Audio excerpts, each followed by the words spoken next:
আচ্ছা শেফালি, আমি যদি মরে যাই হঠাৎ, তা তোমার কি? কি কইতেছো? এসব কথা কেন কইতেছো তুমি? আরে কও না, মরে গেলে? না না, আমি এসব কথা ভাবতেও চাই না। কেন চাও না? তোমার স্যার আমি কেমনে থাকবো? আমি থাকতে পারবো না। কথা কি সত্য? অবশ্যই সত্য।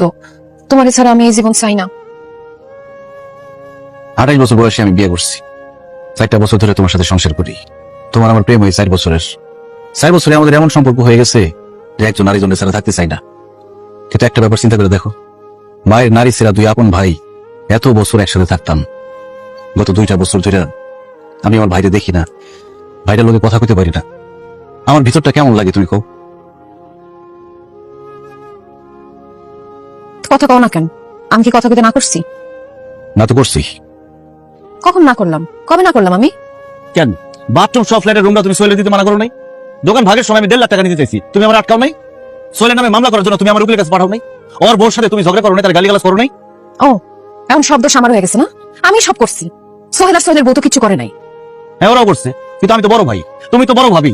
ওরা অন্যায় করলে কি আমরা অন্যায় করবো? কি হয়েছে তোমার? আজকে এখন একটা দরদাম উতলা করতেছে কেন? এতদিন পর তুমি আমার এত কথা শোনাইতেছো কেন? এতদিন শোনাই নাই, ভুল করছি। আমি সিদ্ধান্ত নিচ্ছি, আমি আমার ভাইয়ের সাথে থাকুন, এক লগে ব্যবসা করুন, এক বাড়িতে থাকুন।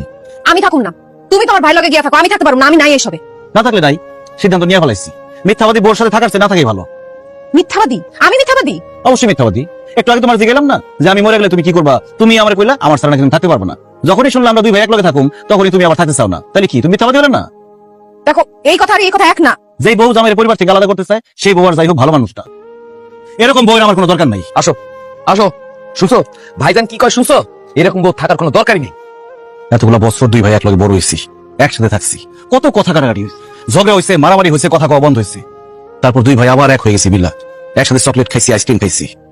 কিন্তু আজ 2টা বছর ধরে দুইজন একজন আরেকজনকে দেখি না, একজন আরেকজনের সাথে কথা কই না, শুধুমাত্র তোমাদের কারণে। এই ধরনের বউ আমাদের দরকার নেই, লাগবে না আমাদের এই ধরনের বউ। হ্যাঁ ঠিক কইছো, শেষ সম্পর্ক শেষ। তোমরা নিজেকে পথ নিজেরা দেখো। ভাবি, আমি আপনার সাথে অনেক খারাপ করে ফেলছি, আপনি আমার মাফ করে দেন। আমি জীবন আপনার সাথে এরকম বিয়াদবি করবো না। বই না, আমি তোমার রাগের মাথায় অনেক উল্টা পাল্টা কথা কইছি। তুমি আমার মাফ করে দিও। সিসি ভাবি, তুমি ওর কাছে কি মাফ চাইতেছো? আরে তুমি ওরা ধমক দিবা, শাসন করবা, তুমি বড় না? দরকার বলে তুমি তো পরে আবার আদর করো ওরে, তাই না? কিন্তু তোমারও কিন্তু দোষ আছে। আমি যদি ভুল কইরাই থাকি, সে ভুলটা ধরাই দিব কে? সেদিন যদি তুমি আমার বুঝায় বলতা, তাহলে তো এত বড় ভুল হইতো না। তা আমার কথা করার সুযোগ দিছো কোনোদিন? আজকেও তো দেই নাই, তাও তো জোর করে কইছো। আমি এখন থেকে তোমার কথা শুনো, আমগুলো সবার লেগে যেটা ভালো সেটাই করো। তাইলে ওর দিকে আমরা 2 ভাই এক ফ্ল্যাটে থাকুন, আর বড় যে রুমটা থাকবো, যে রুমে বাথরুম থাকবো, ওই রুমে সোহেলের বউ থাকবো। রাজি? হ্যাঁ রাজি। না ভাইজান, আমি রাজি না। কারণ বাথরুমওয়ালা যেই রুমটা থাকবো সেই রুমটাতে আপনারা থাকবেন, আর আমি আর সোহেল যেই রুমটা সেটাতে থাকবো। না গো বইন, বড় রুমটাই তোমরাই থাকো। না ভাবি, আপনারা বড় রুমটায় থাকবেন। না গো বইন, তোমরা থাকবা বড় রুমে। না ভাবি, আপনারা থাকবেন বড় রুমে। তুমি বড় না, আমার কথা কোনো খেলা করবো না। আমি যা করবো তাই করতে হবে তোমার। আপনারা যেহেতু বড়, দুজনই যেহেতু বড়, তাই বড় রুম রাখুন। এত রাগ আমার কেন করতেছে? আমি বলছি তোমরা বড় রুমে থাকবা, বড় রুমে থাকবা। আরে বাবা রে, তাহলে যে মাসে কোনো বাথরুম থাকবো না সেই মাসে নিমু।